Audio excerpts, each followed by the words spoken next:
नमस्कार, चौथा पाया में आपका स्वागत है। मैं हूं आपके साथ सुरेश। आज हम बात करेंगे भारत में भाषा को लेके उठने वाले विवाद पर। हालांकि ये कोई विवाद नया नहीं है, और जब हम तमिलनाडु और दक्षिण भारत की बात करें तो वहाँ का 1960 के लगभग जो एक भाषा आंदोलन हिंदी के खिलाफ हुआ था, वहाँ से लेके एक परंपरा चली आ रही है। और ये अलग बात है कि जो लोग राजनीति के लिए हिंदी का विरोध दक्षिण भारत में करते हैं, उन लोगों में ही हिंदी की फिल्में और हिंदी के गाने बहुत पसंद हैं। जो साउथ इंडियन फिल्म्स हिंदी में डब होती है वो बॉलीवुड में आके ब्लॉकबस्टर बन जाती है। लेकिन चूंकि राजनीति है तो राजनीति में तो जाहिर है कि जब हिंदुस्तान के अंदर संवाद का माध्यम ही नहीं, पहचान और राजनीति और अधिकार का मुद्दा बन जाए तो इस तरीके के विवाद होना लाजिमी है। ताज़ा विवाद जो हो रहा है वो आपको ध्यान होगा कि महाराष्ट्र से शुरू हुआ है। और क्यों शुरू हुआ और कैसे हुआ, आप ये देखिए कि महाराष्ट्र की जो सरकार है उसने 29 जून को अपना एक आदेश वापस लेने की घोषणा करी थी।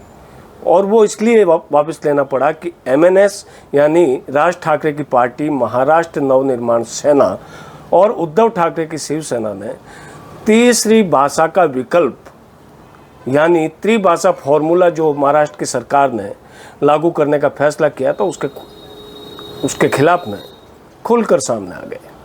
और ये चूँकि बापू एक संयोग कीजिए कि आज जब हम बात कर रहे हैं तो कल 5 जुलाई है। 5 जुलाई यानी मराठी विजय दिवस। और इस दिन क्या होगा, मुंबई में एक रैली होगी और इस रैली में दोनों धुर विरोधी भाई 2005 के बाद में एक साथ किसी मंच पे दिखाई देंगे। और वो दो भाई हैं MNS के संस्थापक, जिन्होंने शिवसेना छोड़ के MNS बनाई थी 2006 में, राज ठाकरे, और राजनीतिक झंझावात झेल रहे बाल ठाकरे के बेटे और शिवसेना उद्धव बाला साहब ठाकरे के मुखिया उद्धव ठाकरे। अब आप, चूंकि ये महाराष्ट्र की राजनीति के लिए एक बहुत बड़ी घटना है, क्यों कि दोनों भाई एक साथ आ रहे हैं, इसलिए ही नहीं, इसलिए भी कि कहीं न कहीं इसमें राजनीतिक जो परिणाम, दुष्परिणाम, सुपरिणाम जो भी होंगे वो आगे के दिनों के लिए बहुत महत्वपूर्ण साबित होंगे। चाहे वो BMC के चुनाव हो, मुंबई म्यूनसिपल कॉरपोरेशन के चुनाव की बात हो, तो उसमें भी ये चाशनी नापी जाएगी कि कौन कितना पानी में है। तो खैर उसकी हम अलग बात करेंगे। लेकिन सवाल हम इस बात पे आज कर रहे हैं कि क्या भारत में भाषा युद्ध फिर शुरू हो गया है। दरअसल जो केंद्र सरकार ने 2020 में नई शिक्षा नीति घोषित की थी उसमें त्रिभाषा फॉर्मूला है। त्रिभाषा फॉर्मूला क्या है? पहली भाषा तो होगी वहाँ की मदर टंग, उस राज्य की भाषा जहाँ आमतौर पे बोली जाती है, जैसे महाराष्ट्र में मराठी, और तमिलनाडु की बात करें तो वहाँ पे तमिल। और दूसरी भाषा हो गई आपकी हिंदी या अंग्रेजी। अब तीसरी लैंग्वेज का लफड़ा है, तीसरी लैंग्वेज में क्या हिंदी को रखा जाए या इंग्लिश को रखा जाए। तो तमिलनाडु सरकार ने तो साफ इनकार कर दिया कि वो त्रिभाषा फॉर्मूला लागू नहीं करेगी। और जाहिर है, चूँकि जिस DMK का जन्म ही हिंदी विरोधी आंदोलन से हुआ, वो इसको कैसे स्वीकार कर सकता है कि तमिल और अंग्रेजी के साथ में तीसरी भाषा हिंदी को बना दिया जाए। और यह कि चीज़ जो है वो महाराष्ट्र में हो रही है। महाराष्ट्र में हालांकि 2020 में मराठी भाषा को स्कूलों में अनिवार्य कर दिया गया था, और चाहे वो CBSE परीक्षा हो, चाहे वो महाराष्ट्र बोर्ड की परीक्षा हो। और जो राज ठाकरे, जिनकी नींव और जिनका आधार ही मराठी है और जिनका आधार ही हिंदी और उत्तर भारतीय लोगों का विरोध है, वो कब बर्दाश्त करेंगे कि महाराष्ट्र की देवेंद्र फडणवीस सरकार त्रिभाषा फॉर्मूला लागू कर दे और उसमें मराठी और अंग्रेजी के साथ में हिंदी पढ़ाने की भी अनिवार्यता लागू कर दी जाए। इस मुद्दे पे जब महाराष्ट्र की सरकार ने आदेश निकाला और आदेश निकलने के बाद में राज ठाकरे देवेंद्र फडणवीस से मिले थे और उसके बाद में ये खबरें बाहर आने लग गई कि दोनों भाई एक मंच पे शामिल होंगे और मराठी की अस्मिता के लिए लड़ाई लड़ेंगे।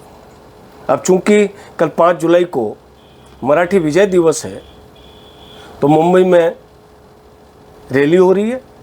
उस रैली का अब ये राजनीतिक प्रभाव मैं जो आपसे बात कर रहा था क्या होगा और बहुत आगे तक होगा, उसका एक इसकी झलक जो है वो रैली कल साबित हो सकती है, वो झलक उस रैली में दिख सकती है। कैसे कि मराठी में एक आमंत्रण पत्र छपाया गया है, उसमें न तो एमएनएस की पार्टी का झंडा है, न नाम है, और न उद्धव ठाकरे की शिवसेना का नाम और झंडा है। सिर्फ आह्वान किया गया, वो आह्वान भी बाल ठाकरे की शैली में। जो आमंत्रण पत्र कहता है कि क्या आपने मराठी की अस्मिता के लिए लड़ाई लड़ी? हाँ लड़ी, लेकिन हम तो सिर्फ एक जरिया थे, आपके साथ आने वाले लोग थे। और कल आप नाचते गाते आइए और मराठी की अस्मिता के लिए आइए। तो इस तरीके का जो आमंत्रण है वो बिल्कुल सीधी सपाट भाषा में मराठी में छपा है ये, और इस तरह भी कई संकेत दे दिए कि क्यों नहीं एमएनएस का झंडा है, क्यों नहीं इसमें शिवसेना उद्धव ठाकरे का झंडा है। लेकिन सवाल ये भाषा विवाद का है। ये बात चली रही थी इसी दौरान पुणे में, मुंबई में जो गैर मराठी लोग हैं उनके साथ में मारपीट की गई। ठाणे में एक गुजराती व्यापारी के साथ में मारपीट की गई। मुंबई में एक राजस्थानी मारवाड़ी के साथ में मारपीट की गई। और इस बात को लेके महाराष्ट्र सरकार के मंत्री भी बटे हुए हैं, सिवाय नीतीश राणे कि किसी ने नहीं कहा कि ये जो मारपीट हो रही है वो गलत है। नीतीश राणे ने कहा कि मराठी के लिए अगर आपको पीटनी है तो आप हिंदुओं को क्यों पीटते हैं, गरीबों को क्यों पीटते हैं? क्या जावेद अख्तर मराठी बोलते हैं? क्या आमिर खान मराठी में गाते हैं? उन्होंने तो एक जाति विशेष का नाम लेके कहा कि अगर पीट नहीं है तो उनको पीटिए ना, वो कौन सी मराठी बोलते हैं? तो ये कुल मिला के महाराष्ट्र के अंदर एक वापिस जो उबाल है गैर हिंदी भाषी मराठी और हिंदी भाषी उत्तर भारतीय, तो ये क्या इसका असर होगा क्या नहीं होगा ये बात की बात है। लेकिन अब हम बात करते हैं कि ये लैंग्वेज वार वापस शुरू होने के पीछे कारण क्या है। तो अभी तक तो जो कारण मुझे समझ में आया है वो है त्रिभाषा फॉर्मूला। मुझे नहीं लगता कि कोई दक्षिण भारतीय राज्य इसमें आगे आके इस फॉर्मूले को लागू करेगा। और महाराष्ट्र की सरकार में, महाराष्ट्र में जहाँ पे मराठी बहुतायत से बोली जाती है, उन्होंने जैसे ही फैसला किया विरोध हो गया, और विरोध होने के साथ साथ सरकार को 2 दिन बाद ही अपने कदम पीछे खींचने पड़ गए। तो इस तरीके के जो हालात हैं, और ये जब एनईपी आई थी यानी नेशनल एजुकेशन पॉलिसी आई थी 2020 में, तब से तमिलनाडु के मुख्यमंत्री एम.के. स्टालिन लगातार इसका विरोध कर रहे हैं। और वो बार बार ये कह रहे हैं कि तमिलनाडु में हिंदी थोपने की कोई भी कोशिश बर्दाश्त नहीं की जाएगी।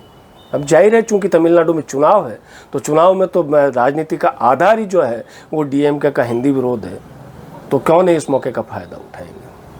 लेकिन ताज्जुब इस बात का होता है जब देश के गृह मंत्री अमित शाह ये कहते हैं कि इस देश में अंग्रेजी बोलने वाले लोग बहुत जल्दी शर्म महसूस करेंगे।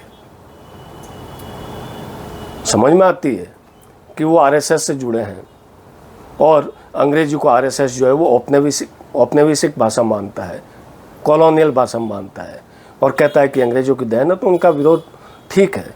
लेकिन सवाल ये है कि जो अमित शाह खुद अहमदाबाद के सेंट जेवियर कॉलेज में बायोकेमिस्ट्री पढ़े हों, जो अंग्रेजी माध्यम का कॉलेज है, अमित शाह के बेटे जय शाह खुद अहमदाबाद की एक मानी हुई अंग्रेजी माध्यम के स्कूल में पढ़े हो। आप याद कर लीजिए, लिस्ट अगर बनाने बैठेंगे तो जितने भी बड़े नेता हैं उनके बच्चे अंग्रेजी माध्यम के स्कूलों में पढ़ रहे हैं, विदेशों में पढ़ रहे हैं, अंग्रेजी पढ़ रहे हैं। लेकिन यहाँ भी हिंदी का विरोध है। हालांकि इस चीज़ को ज़्यादा हिंदी विरोध की बात इसलिए नहीं आ रही कि चूंकि अमित शाह खुद सरकार का हिस्सा है और वो खुल के विरोध नहीं करते, लेकिन जब वो ये कहते हैं कि इस देश में अंग्रेजी बोलने वालों को बहुत जल्दी शर्म महसूस होगी, तो एक संकेत तो मिलता ही है। इधर महाराष्ट्र और इधर तमिलनाडु, यहाँ पे खुली भाषा की लड़ाई हो गई है और इस लड़ाई में जो है अहित जो होना है वो उन असंख्य गैर प्रवासियों का होगा जो उस प्रदेश के नहीं हैं, लेकिन उस प्रदेश की व्यापारिक रीढ़ की हड्डी हैं, उनके कारोबार की रीढ़ की हड्डी हैं। तो ये कुल मिला के एक शुरुआत है। बेहतर होगा कि केंद्र सरकार को इसमें हस्तक्षेप करना चाहिए, राजनीतिक लाभ देखे बिना इसमें हस्तक्षेप करना चाहिए और ये सुनिश्चित किया जाना चाहिए कि चाहे महाराष्ट्र हो, चाहे तमिलनाडु हो, चाहे कर्नाटक हो, चाहे केरल हो, चाहे तेलंगाना हो, चाहे आंध्र प्रदेश हो और चाहे कोई देश का अन्य राज्य हो, वहाँ पे हिंदी बोलने वाले हिंदी भाषी लोगों को सुरक्षा प्रदान की जाए। ये केंद्र सरकार को सुनिश्चित करना चाहिए और साथ इस तरीके के जो राजनीतिक विवाद आते हैं उन पे भी नज़र रखनी चाहिए। महाराष्ट्र की लड़ाई सामने आती है और ये भी कहा जा रहा है कि चूंकि ये जो महाराष्ट्र के अंदर जो ताज़ा विवाद जो MNS के कार्यकर्ताओं ने लोगों को पीटा है, ये है वो, मैं मराठी की अस्मिता की बात कर रहे हैं, हिंदी का विरोध कर रहे हैं, इसके पीछे राजनीति हो सकती है। कई राजनीतिक जानकार ये कहते हैं कि जब देवेंद्र फडणवीस से राज ठाकरे मिले उसके बाद में ये बात सामने आई है। तो इसके लिए तो समझ में आता है कि मुंबई म्यूनसिपल कॉरपोरेशन का चुनाव है और हो सकता है, कहने वाले ये कह रहे हैं कि खुद देवेंद्र फडणवीस नहीं चाहते कि बम्बई में उनके राजनीतिक सहयोगी सरकार के भागीदार एकनाथ शिंदे की शिवसेना पांव जमाए। हो सकता है उनकी भी एक कोई पर्दे के पीछे की ये चाल हो जिसमें राज ठाकरे और उद्धव ठाकरे मिलकर वो चुनाव लड़े और इसका असर राजनीति में आगे देखने को मिले, महाराष्ट्र की राजनीति में। तो फिलहाल ये भाषा युद्ध एक घातक युद्ध है और इस पे सभी पक्षों को सकारात्मक रूप से सोचना चाहिए कि किसी की अस्मिता पर असर नहीं हो, लेकिन हिंदी को इस तरीके से बिल्कुल ही इग्नोर नहीं किया जा सकता।